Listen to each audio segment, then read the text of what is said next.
deixa de comemorar conquistas alheias porque a gente pensa que aquilo nos diminui. Não é uma competição. A competição é você com você mesmo. Ninguém, gente, chega a nenhum lugar sozinho. A nossa visão de mundo muitas vezes determina as nossas experiências. Então tá, você vai no médico, o médico fala assim, você ficou doente por causa disso. Mas e aí, na nossa vida, eu ajo assim por causa daquilo? Mas e aí, tá ruim, não vou fazer nada pra melhorar? Não vou fazer nada pra mudar? Por que você está com esse vazio? Porque você está tentando viver uma vida que não é sua. E a gente fica, às vezes, tão preocupado em atender essas expectativas que nós nos colocamos em uma pressão. Você não vive uma vida que te é dada. Você vive a vida que você escolhe viver. Então, podemos dizer que falta coragem de ser feliz. Nossa autorresponsabilidade. Acho que essa é a palavra. Olá, eu sou a Jordana. Eu sou a Paola. E esse é o Virando a Página. Um podcast para quem está em busca de desenvolvimento pessoal, autoconhecimento e propósito através de bons livros. E hoje a gente vai conversar sobre esse livro, A Coragem de Não Agradar. Esse é um livro muito famoso, foi um best-seller, ele é um best-seller. E ele é uma mistura de psicologia com filosofia. É um livro incrível.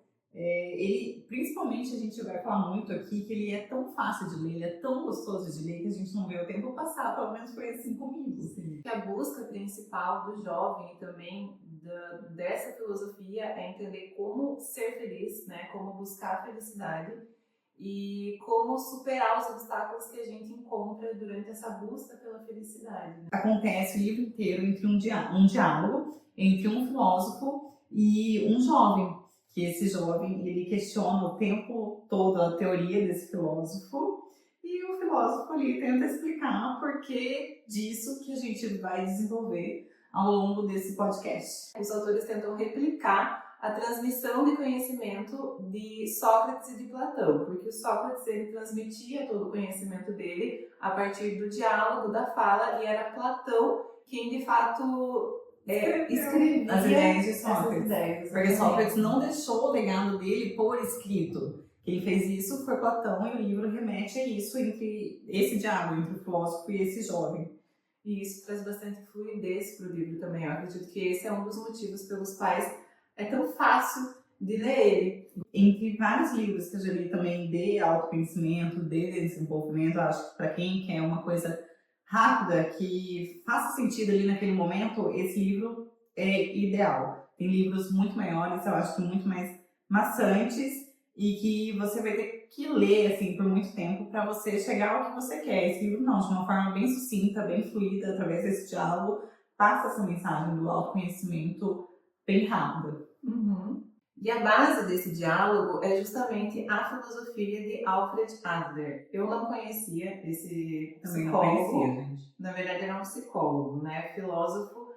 A filosofia vem por parte dos autores, né? Nesse misto aí da interpretação. Mas Alfred Adler era um psicólogo. Ele é um psicólogo, foi um psicólogo austríaco do século XX, da mesma época de Freud e de Jung, porém de linhas diferentes. E este diálogo, então, é baseado nessas ideias da psicologia adleriana. Sim. Tem muita gente que acha que, por eles terem vivido na mesma época, o Adler ele seria da mesma linha de Freud, mas eles são de linhas opostas. Até porque, entrando já um pouquinho no tema do livro, Freud acreditava que todas as coisas que acontecem com a gente aqui no presente, né, as nossas atitudes, o que a gente vive, é consequência de traumas do nosso passado. E Adler vem assim para dar um choque de realidade na gente, quebrar um pouco essa linha de raciocínio de Freud, como que não, que tudo depende das nossas escolhas. Exato. Que na verdade a gente escolhe passar por determinadas coisas. Ele fala sobre complexos aqui nesse livro que a gente vai adentrar, sobre traumas, que eu acho que isso não é o que define, né, pela filosofia aqui dele, pela psicologia dele, entre outras coisas bem interessantes, que pra mim foi um soco assim no estômago, e a gente tá tão riscado no livro. Eu acho que o livro é bom pra É muito assim. bom, eu risquei quase o livro inteiro, incrível. Pegando esse gancho que a Paola já trouxe pra gente, é justamente essa questão da diferença entre causas e metas. O Freud, como você falou, ele tem essa base de causas, né? Hoje eu me comporto assim porque no passado eu fui vítima daquilo. E na filosofia de Adler, hoje eu me comporto assim porque eu tenho uma meta. E a gente vai entender o que seria então essa meta. Porque na verdade eu escolhi me comportar assim, tudo depende de escolha. Então ele traz muito a abordagem da nossa autorresponsabilidade. Acho que essa é a palavra. A palavra eu acho que é a autorresponsabilidade. Então tudo que a gente vive é escolha nossa, porque a gente tem opções de fazer de formas diferentes e que então o passado, os nossos traumas não vão definir a gente. Ele inclusive cita exemplo, né, do médico no livro. Ele fala, por exemplo, se você está com um sintoma de febre, de dor de garganta, e você vai no médico para tratar esses sintomas, e o médico fala para você, você está se sentindo assim porque você andou desacasalhado ontem e hoje você está resfriado. O que vai resolver? Você se sentiria satisfeito se você fosse numa consulta e o médico simplesmente te falasse isso? Você está gripado porque você saiu sem agasalho. Jamais. Você queria saber, ok, então o que eu faço para melhorar, né? Quais são os próximos passos? Eu quero me livrar desses sintomas. E exatamente, eu acho que esse exemplo ele traz bem assim para a prática, deixa bem compreensível a diferença de abordagem dessas duas psicologias, né? Das duas vertentes da psicologia, de Freud e de Adler. Que é justamente trazer, como a gente já falou, essa autorresponsabilidade, esse exemplo do médico, eu acho que é um exemplo primordial que a gente consegue trazer para a prática isso que acontece na nossa vida. Então você vai no médico, o médico fala assim, você ficou doente por causa disso. Mas e aí, na nossa vida, eu ajo assim por causa daquilo? Mas e aí, tá ruim, não vou fazer nada para melhorar? Não vou fazer nada para mudar?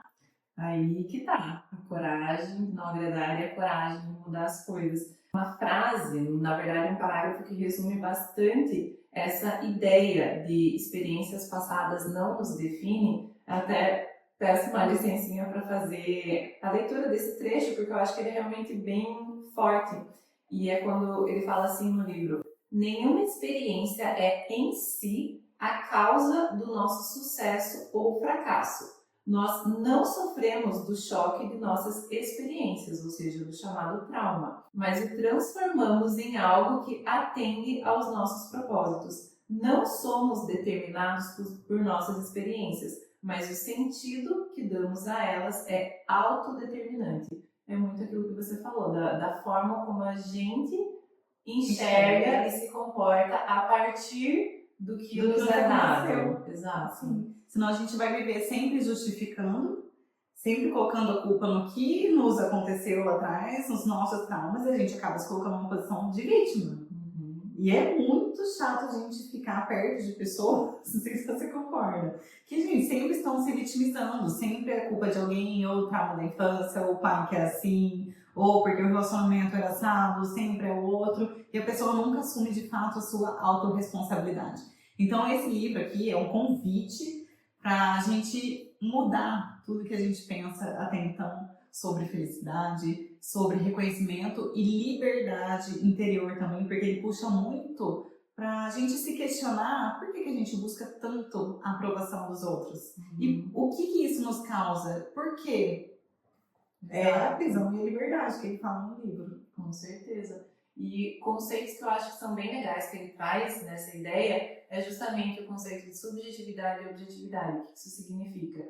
Ele fala, nada é objetivo, tudo é subjetivo, ou seja, justamente esse significado que a gente dá. E qual que é a beleza, qual que é a vantagem de tudo ser subjetivo no nosso mundo? Ele fala, a gente vive em um mundo subjetivo. Quando a gente fala de interpretação, a gente tem o poder de mudar. A gente tem o poder de mudar essa interpretação. Então, aí que entra justamente a parte da autorresponsabilidade, porque, por exemplo, o passado nos é dado, não existe nada que você possa fazer para mudar o que te aconteceu, mas você pode enxergar, você pode escolher as lentes pelas quais você vai enxergar, ou seja, aí entra a subjetividade que você pode usar a seu favor ou não, a depender da sua meta. Sim. Ou seja, você vai viver o que a gente estava falando sobre controle também, que eu queria ler essa parte do livro, gente, que é incrível. Ele fala muito também de sentimento de superioridade e inferioridade e a diferença entre complexo de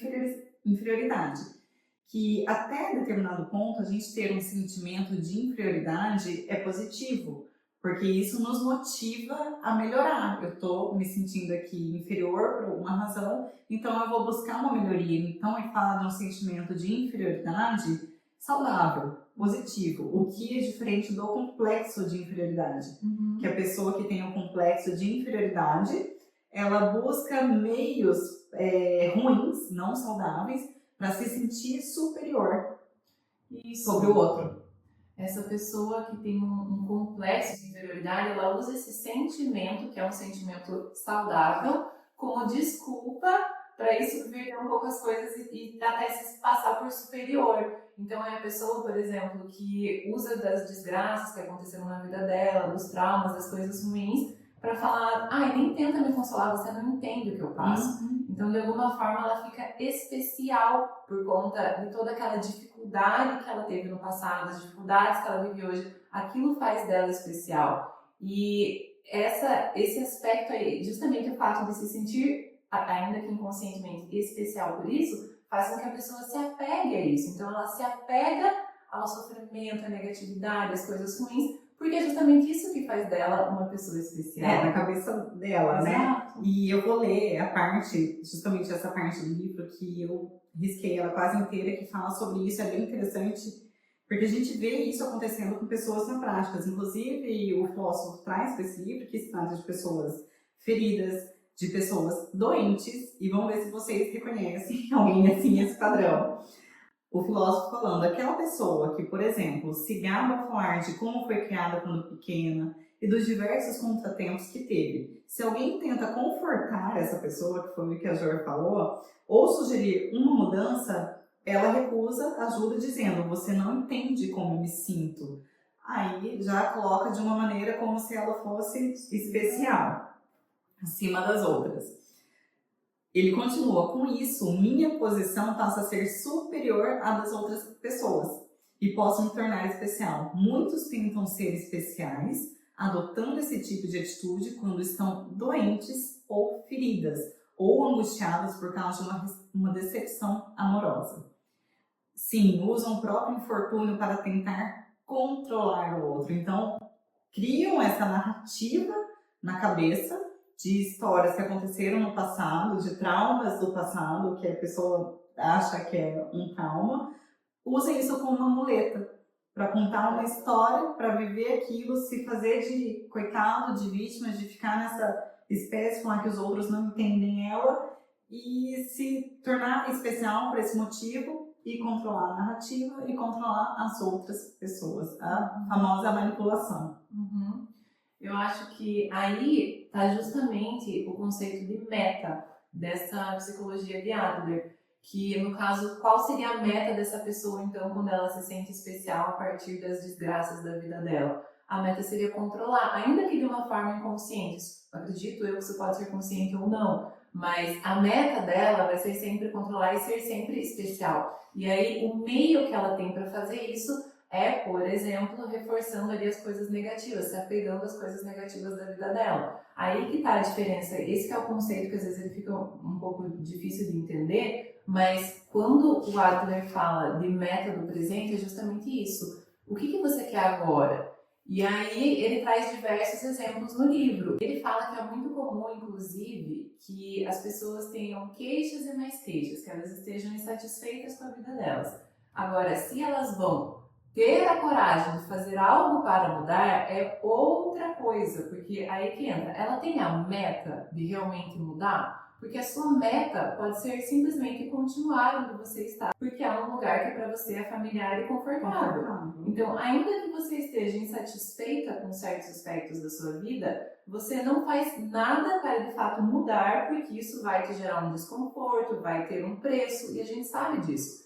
E muitas vezes, apesar de estar insatisfeito, a tua meta é continuar como você está. Então, você até pode se contar que você quer emagrecer, que você quer mudar, que você quer ser uma pessoa menos reativa, que você quer ter mais paciência, mas você sabe que isso vai te demandar um preço. Então, se você vai, de fato, agir para ser diferente, se comportar de uma forma diferente, isso é outra coisa, entende? Você pode até se contar que você quer mudar. Mas para mudar, você vai precisar da coragem de agir de forma diferente. Tem um capítulo aqui que ele fala que os arrogantes têm sentimentos de inferioridade. E tem uma passagem muito interessante, que eu vou perguntar para a Júlia o que ela acha disso, que eu risquei até. Que, na verdade, quem chega ao ponto de se vangloriar em voz alta aos quatro ventos não tem autoconfiança. Como Adler indica claramente, aquele que se vangloria só faz isso porque tem um sentimento de inferioridade. Aí o jovem ainda pergunta para ele, você está dizendo que se vangloriar é um sentimento de inferioridade invertido? Exato, porque daí a pessoa, ele responde exato, quem tem autoconfiança não sente necessidade de se vangloriar. A pessoa, ela precisa falar para os quatro cantos do mundo, né, que ela tem isso ou tem aquilo, que o dela é melhor, que não sei o quê, mas na verdade, o lugar que isso vem é desse complexo de inferioridade, porque ela não sente isso. Exatamente. São formas diferentes, pelo que eu entendi, são formas diferentes de manifestação desse complexo que seria um uso anormal de um sentimento saudável de inferioridade ou um desejo de superioridade. Então, tanto a pessoa que usa daquilo que aconteceu de ruim com ela para se sentir especial, quanto a pessoa que precisa o tempo inteiro estar se autoafirmando. Ele até fala, a pessoa que usa joias em todos os dedos não é uma pessoa que tem um senso estético, que faz isso por um senso estético, mas é a pessoa que faz isso porque ela precisa provar o seu valor. E uma coisa que eu achei muito legal dessa parte que ele fala, é que ele fala que quando você está o tempo inteiro tentando provar o seu valor, você está vivendo para satisfazer expectativas alheias, ou seja, você está vivendo a vida de outras pessoas. Será que isso não é uma prisão? Quando você não consegue enxergar dentro de você o seu valor, você precisa de provas, de validação dos outros. Será que isso não é uma prisão? É você viver a vida dos outros, é você viver para satisfazer expectativas dos outros e não as suas. Ele fala muito sobre a expectativa alheia e justamente que vem desse complexo da inferioridade. E a gente tem que se questionar por que a gente quer ser tão reconhecido aos olhos dos outros. Isso é muito interessante, porque cada pessoa ela vai julgar, e isso vale muito pra gente. Ela vai julgar com os olhos dela, com os olhos de tudo que ela viveu, com a história dela, baseada na vida dela. É um viés. É um viés, completamente. Então, assim, a gente fica, às vezes, tão preocupado em atender essas expectativas que nós nos colocamos em uma prisão. E a gente quebrar esse padrão de querer atingir essa expectativa alheia é libertação, é libertador. E tudo bem a gente decepcionar algumas pessoas. Esse é um grande diálogo aqui que o jovem ainda pergunta, mas então quer dizer que eu tenho que desagradar as outras pessoas e tudo bem? Não é por aí, não é que você tem que viver para desagradar os outros, mas você não pode deixar de viver da forma que você acredita, pensando que vai desagradar os outros. Então, é diferente a abordagem. Totalmente. E uma coisa que eu achei bem interessante que ele traz é justamente que o fato de você focar demais nos seus defeitos, você se sentir tão ali sem valor, muitas vezes é justamente a sua meta. E aí você fica pensando, mas como assim a minha meta? Isso é até uma pergunta que o jovem fala. Como assim a minha meta é enxergar os meus defeitos? Por que isso iria me favorecer de alguma forma? E ele fala, não, na verdade a sua meta é evitar problemas de relacionamentos. A sua meta é não se relacionar. E de que forma você vai atingir essa meta? Olhando para você, para os seus defeitos, aprendendo a se detestar e a partir daí evitando relacionamentos. Ou seja, é uma meta que no fim das contas visa nos proteger. Ou seja, eu não vou me relacionar com as pessoas porque isso vai demandar bastante coisa de mim. Inclusive ele fala que a origem de todos os problemas justamente está nos relacionamentos interpessoais. Então, quando você não se sente seguro o suficiente, nem capaz o suficiente para se relacionar, o que você vai fazer? Você vai focar nos seus defeitos, vai se diminuir e isso vai ser a sua meta para justificar o porquê de você não se relacionar com as pessoas. Aqui tem um resumo bem interessante, Jor, que ele fala assim, basicamente sobre coragem. E eu acho que o livro inteiro dessa psicologia, dessa linha de psicologia que a Adler traz, é sobre coragem. fala assim, a psicologia adleriana é uma psicologia da coragem. Sua infelicidade não pode ser atribuída ao seu passado, dos traumas, que é a linha de Freud, né, que Freud acredita, ou ao ambiente atual, que é a gente viver pensando na expectativa dos outros, em atender a expectativa dos outros, a gente ficar nessa prisão por medo de julgamentos, enfim. Então, podemos dizer que lhe falta coragem de ser feliz. Eu acho linda essa parte dele, é bem resumido o que ele traz, assim, bem sucinto o que ele traz o livro inteiro dele.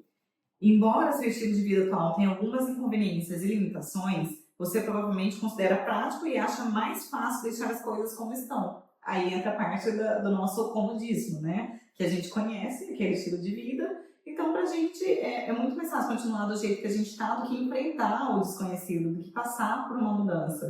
Porque o conhecido é quentinho, deixa a gente numa zona de conforto. Na inércia, pode usar sua experiência para reagir de maneira correta aos eventos à medida que ocorrem, prever os resultados das suas ações. É como dirigir seu carro velho, com o qual está familiarizado. Ele pode chacoalhar um pouco, mas dá para conviver com isso e guiá-lo sem dificuldade. Então, você já conhece aquilo dali. Então, você vai saber mais ou menos como conduzir, não vai ter o medo do desconhecido, porque se a gente for para o desconhecido, aí a gente não vai saber o que esperar. E talvez não vai saber como agir, e com isso gera um pouco de ansiedade. Então as pessoas preferem ficar do jeito que estão. Sim. E é por isso que eu acredito que é essa palavra, que isso que você trouxe de a coragem de ser feliz, se resume a coragem, porque não é fácil. Não é fácil você estar insatisfeito e, de fato, agir para mudar alguma coisa. Só que a partir do momento que você não age para mudar, você fica nessa postura do vitimismo, você perde o poder de transformação, você perde justamente todo o poder de viver a vida que você quer viver. E aqui eu acho interessante a gente trazer um conceito que é bem trabalhado por Adler, que é o estilo de vida. O que é o estilo de vida? Ele fala que está muito ligado ao nosso temperamento, à nossa personalidade e à tua visão de mundo. Esse é o estilo de vida. E o que o Adler fala? Você escolhe o seu estilo de vida. Você não vive uma vida que te é dada. Você vive a vida que você escolhe viver. E a partir daí a gente já retoma de novo esse conceito de autorresponsabilidade que está no livro inteiro. Eu acho que, resumindo esse livro, em autorresponsabilidade e coragem são duas palavras fundamentais, porque a maioria das pessoas preferem não viver isso, preferem esconder as suas sombras, porque nós somos sombras e nós somos luz também. Então é mais fácil a gente esconder, a gente não trabalhar essas sombras nossas, né? E continuar vivendo no automático. Eu abri um capítulo aqui também que fala sobre comparação, Júlia. Sobre aparência, que a gente ainda não comentou sobre isso. Sim. Que ele fala também que se a pessoa ela continuar no núcleo dos relacionamentos de forma competitiva ou comparativa, que é natural do ser humano, vamos colocar assim, essa comparação, apesar de que se a gente sair do automático, né, tá bem consciente e colocar em prática todos os conselhos aqui, essa teoria adleriana, a gente consegue um pouco sair disso. E se a pessoa continuar nesse modo comparativo, ela não vai conseguir escapar dos problemas de relacionamento e infortúnios. A razão pela qual tantas pessoas não se sentem felizes de verdade, mesmo quando alcançam o sucesso aos olhos da sociedade, isso é bem importante, aos olhos da sociedade, né? Sim. É que estão vivendo em competição. Para elas, o mundo é um lugar perigoso, repleto de inimigos. Nossa, essa parte para mim foi muito forte mesmo, porque é exatamente sobre isso. O que ele fala? Ele já começa, eu acredito que até o título, né, dessa parte é A Vida Não É Uma Competição.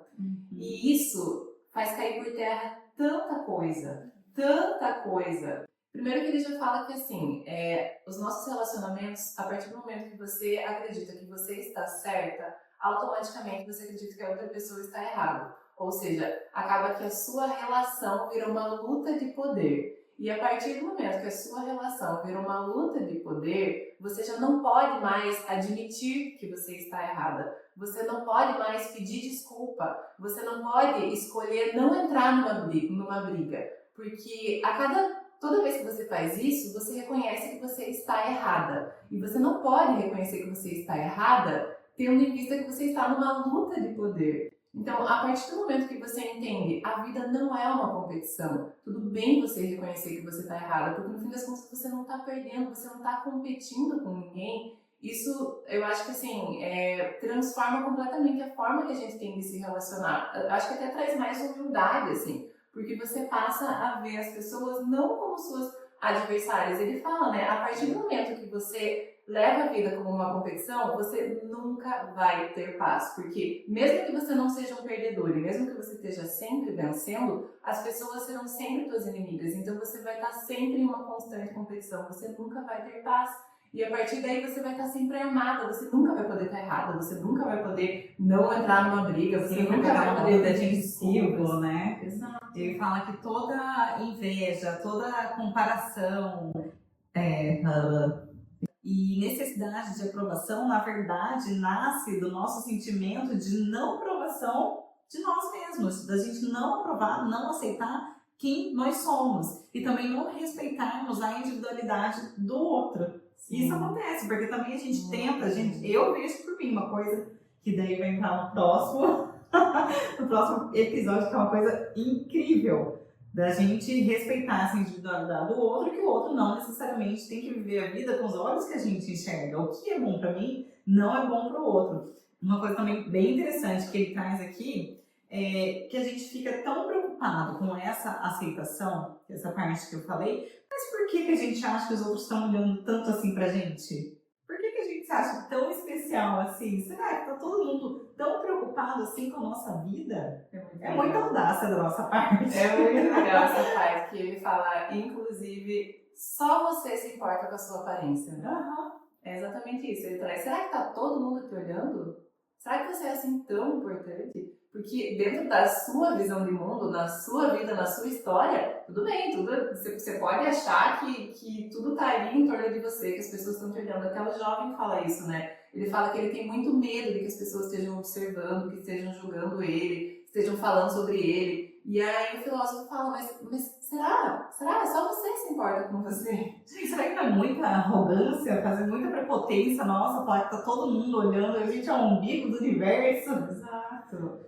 E uma coisa que eu achei super legal, que ele traz também como resultado dessa nova visão de não enxergar a vida como uma competição, é que você não sente inveja das pessoas, porque muitas vezes a gente deixa de comemorar conquistas alheias porque a gente pensa que aquilo nos diminui.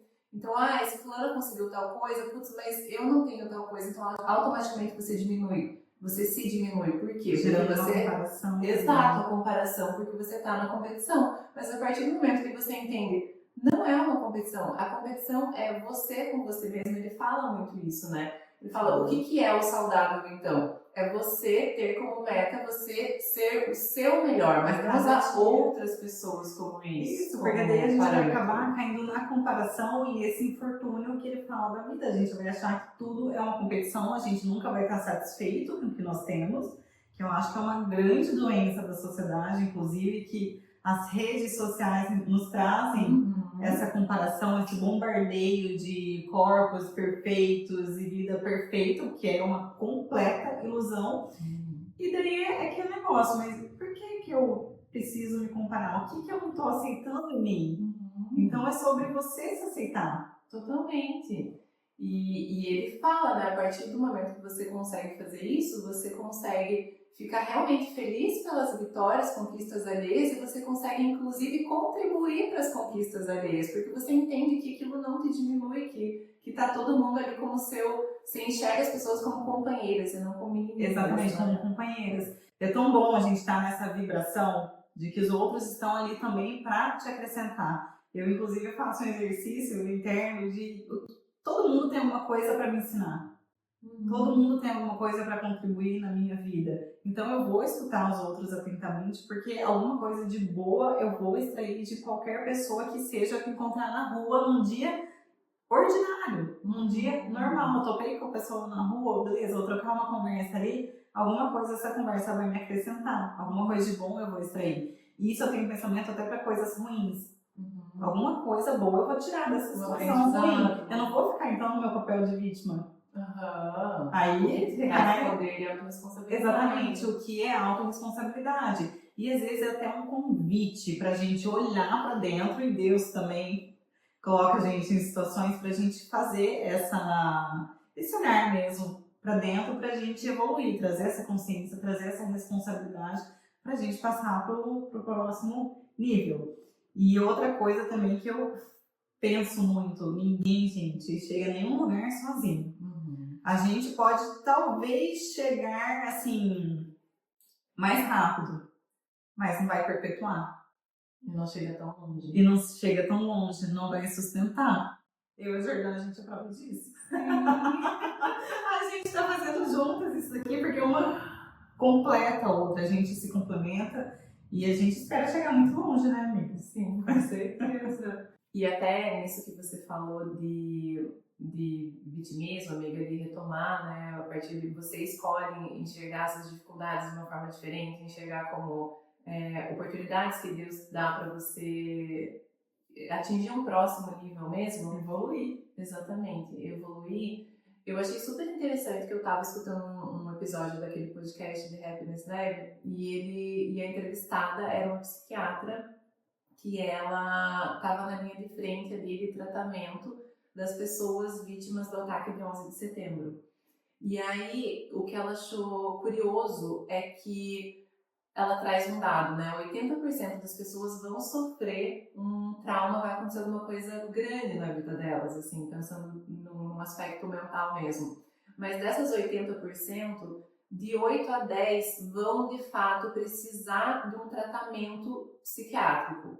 E ela fala o que faz com que as outras 90% não precisem desse tratamento. A partir disso, ela começou a realmente estudar sobre esse tema. Ela tem um livro chamado Otimismo Prático. Eu tô super louca para comprar, mas ainda não chegou no Brasil, pelo que eu vi, tá na pré-estreia. Mas o que instigou ela, então? Por que tem paciente meu que passou por esse ataque do 11 de setembro, o mesmo trauma, e quando eles vêm, eles estão dispostos a ajudar as pessoas que estão precisando de um tratamento específico, ao invés de fato, assim, precisar dessa assistência que as outras pessoas estão precisando. Ela inclusive citou um exemplo, porque muitas pessoas, depois daquilo que aconteceu, elas não conseguiam, por exemplo, ir num restaurante, elas tinham medo de sair de casa. E outras pessoas que passaram por aquela mesma situação, elas falavam, não, tudo bem, eu vou com você pegar um sanduíche. Ou eu pego pra você. Ou outra quer viver loucamente. Não, eu tenho dia de morrer. Exatamente. Vou viver loucamente. Então ela queria entender o que acontece, por que as pessoas lidam de forma diferente com isso. E aí ela trouxe das pesquisas dela que até existem aspectos genéticos, então ela falou até de receptores de ocitocina. Isso eu escutei de uma psiquiatra que fez um curso comigo, de pessoas que têm essa resiliência para superar os traumas. É realmente um fator genético que a pessoa tem o DNA ali da ocitocina, que ele é mais elástico, ele é mais esticado. Então esse tipo de gene, ele passa, a pessoa tem mais facilidade de resiliência. De resiliência, exatamente. E aí ela falou que esse é um fator, mas não é o único, porque ela falou, mas e todo o resto de nós que não temos essa dádiva genética, né? Vai na luta mesmo. Exatamente. E daí ela falou como que a gente consegue isso? Através da mentalidade. Daí ela fala do otimismo prático, mas o que seria essa mentalidade? É justamente as lentes que você trabalha. Por que ela fala do prático? Porque ela fala isso exige esforço, exige trabalho, exige proatividade. Mas é você escolher essas lentes para enxergar as coisas de uma forma diferente. E uma coisa que eu achei muito interessante... Tem tudo a ver com o que a gente falou agora. Não tem, por isso que eu achei que linka completamente. Ela falou que a nossa visão de mundo muitas vezes determina as nossas experiências. E o que ela quis dizer com isso? Ela trouxe várias pesquisas que fizeram. E, inclusive, tem uma bem famosa que fizeram com mulheres asiáticas, pelo que eu me lembro. E aí elas tinham que fazer um teste. E aí, em um dado momento, falaram para essas mulheres assim: olha, você é mulher, e eu não sei se você sabe, mas mulher tem uma performance diferente, menor do que os homens nesse teste. E assim, tirando questões de gênero aqui, na experiência era isso que eles fizeram com essas mulheres. Eles falaram: ó, vocês, como mulher, têm um rendimento menor do que os homens, mas tá aqui esse teste, façam e vamos ver como vocês se saem. Elas fizeram o teste. E aí, em outra ocasião, chegaram para as mulheres e falaram: olha, vocês são asiáticas, e não sei se vocês sabem, mas asiáticos, eles têm fama de se sair super bem nesses testes, então faz aqui e vamos ver. E quando elas eram reforçadas no aspecto negativo, do tipo, você como mulher tende a se sair pior, de fato elas se saíram pior no teste. Gente, isso já fica no subconsciente da pessoa. E quando você reforçava: olha, você é asiática, asiático tem essa fama de se sair super bem, elas se saíam melhor. Então, não tinha estudo nenhum, foi um teste que eles fizeram. Da percepção subjetiva, Que surreal. quanto isso interferiu no resultado objetivo delas, prático. E vamos além, porque imagina como a ambiência que a gente vem conversado durante vários dias influencia. Se a gente está, seja no ambiente familiar, profissional, de amizades, com um pensamento ruim, negativo, pesado, vai influenciar a maneira como a gente enxerga, como a gente lida com as questões da nossa vida, porque a gente está inserido naquele meio. E é mais ou menos isso que foi feito nesse teste. Imagina, você está o tempo todo ouvindo coisas ruins. Vamos supor que você está num ambiente de trabalho que você não consegue, você é isso, você é aquilo. Como que vai ser a sua produtividade, o seu rendimento? Eu acredito muito nisso também, vai cair, porque você está sofrendo uma influência externa absurda. Olha como que as pessoas têm muito poder sobre a gente. Tem, como a ambiência é extremamente importante a gente saber por onde a gente transita e escolher isso de forma consciente e saudável. Completamente. O ambiente, eu acredito que ele é o catalisador, tanto pro bom quanto pro ruim. Mas aí também vem a questão da autorresponsabilidade, você ter essa percepção, como é o meu ambiente e o que vai me definir. Mas é exatamente isso que você falou, porque o fato de alguém estar reforçando para elas algo positivo ou algo negativo influenciou diretamente na performance delas. A gente tem que cuidar muito das pessoas que nos cercam, da onde a gente transita, para estar muito consciente e atento com o que está entrando. E isso também vale para a gente estica um pouquinho para as mídias sociais, porque a gente consome as mídias, mas elas nos consomem também. Muito! Muitas vezes a gente inclusive acha que está descansando porque está ali sentada só rolando a tela do celular, mas descansar não tem nada. Você está só colocando coisa ali na tua cabeça, comparação, né? O senso de comparação que está te deixando cada vez mais desgastada, mais infeliz com a tua vidinha normal, porque afinal de contas ninguém mais vive uma vida normal. Não. Todo mundo vive uma vida extraordinária. Que apesar disso, as pessoas estão cada vez mais doentes. Então é muito incoerente até. Olha como essa incoerência assim, é absurda, né? Se a gente for ver como as pessoas estão ficando com ansiedade, problemas de transtorno hoje em dia, é incoerente com a vida que as pessoas passam no Instagram. Vai completamente na contramão. Então a gente tem que se ligar mais nos fatos no que é mostrado ali, né? No que é falado. Exatamente. Essa questão de redes sociais, comparação, acho que volta para a ideia central, uma das ideias centrais do livro, que é justamente esse desejo que a gente tem de se encaixar e desejo de satisfazer necessidades, expectativas que não são nossas, que no fim das contas acaba roubando a nossa liberdade, roubando a nossa autenticidade, nos deixando com um vazio que a gente nem sabe de onde que vem. E aí, realmente, por que você está com esse vazio? Porque você está tentando viver uma vida que não é sua. Então, acredito que tudo isso se conecta nesse contexto de aula, né? Ele fala que quando nós colocamos a aprovação do outro acima da nossa verdade, abrimos mão da nossa própria vida. E acaba vivendo uma vida que não é sua, uma vida que não é autêntica e que, consequentemente, não vai te fazer feliz. No fim das contas, o livro busca, né, essa resposta de como encontrar a felicidade. E vivendo a vida dos outros é que não é. Então a gente vai deixar 2 perguntinhas pro fim desse podcast pra gente refletir, eu acho que em casa, né? Sim. Porque você quer tanto ser aceito e até onde você está disposto ou disposta a abrir mão de si mesmo para agradar os outros. No episódio que vem, que vai ser a segunda parte desse livro, porque acreditem, ainda tem muita coisa para falar sobre ele. Gente, tem muito insight esse livro, Muito incrível, bom. muito insight forte. Ainda tem muito mais insight, muito forte.